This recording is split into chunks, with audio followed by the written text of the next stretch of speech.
Well, based on what you said, the co-defendant agreed for a gun residue test on his hands. Should I assume that Melly did not agree to that? It's a good question, Vlad. So what happened here is the co-defendant shows up at a hospital with the two victims and says, we were just in a drive-by, and he's trying to get them help. And so then the cops show up at that hospital. At that point, they interrogate the co-defendant. He submits to the gunpowder residue. Melly never comes to the hospital.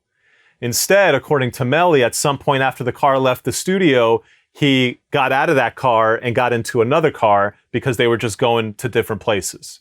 So Melly never gets questioned at that time. What ends up happening, and this is another case of cops, they could call his lawyer. They know who his lawyer is. They could just have him submit to an arrest.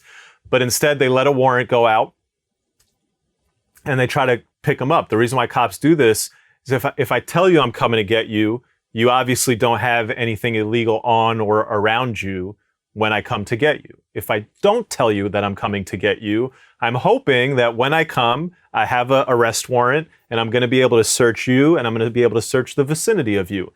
And so I'll have some more charges. In this case, they did the same thing. They waited a couple weeks, they get the warrant, and kind of mud in their face. They go to a show where they try to arrest YNW Melly. They grab YNW Melly, only one problem. It wasn't YNW Melly. So they end up arresting a kid who looks like YNW Melly. They think it's him. It's not him. Anyway, eventually he then surrenders to cops. And at that point, he's invoking his Fifth Amendment right to remain silent. At that point, he's not going to say anything. He's not going to give you any of his DNA. He's not going to submit to a gunpowder residue test. But it would have been irrelevant because at that point, the gunpowder residue test wouldn't work. You would need it pretty close in time from the shooting. Yeah, well, I mean, from what I understand, the two people that were killed were actually his friends. I remember I interviewed his manager, Track. I mean, he even described how close they were, how they were in his music videos and everything else like that. So, I mean, it's just a very tragic situation. I hope it works out. It looks like he's facing trial because he probably was given some sort of ridiculous plea deal. I think so. And I think, it's a common thread in these cases. You have Pooh Shiesty on top of the world, still ready to risk it all. NBA YoungBoy. I mean, is there anybody who has a more promising rap career? Criminal issues aside, is there anybody who has more promise or even more notoriety currently than NBA YoungBoy?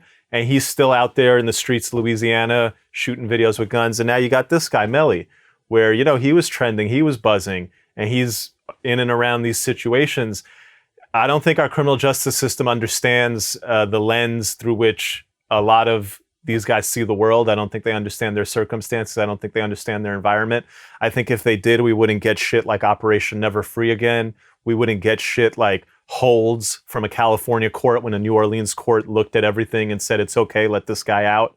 And I think you get situations where the pleas are just not there. They're not reasonable pleas. I'm guessing they're probably giving him enough time that he wouldn't have a career on the back end, and that's why he's saying no.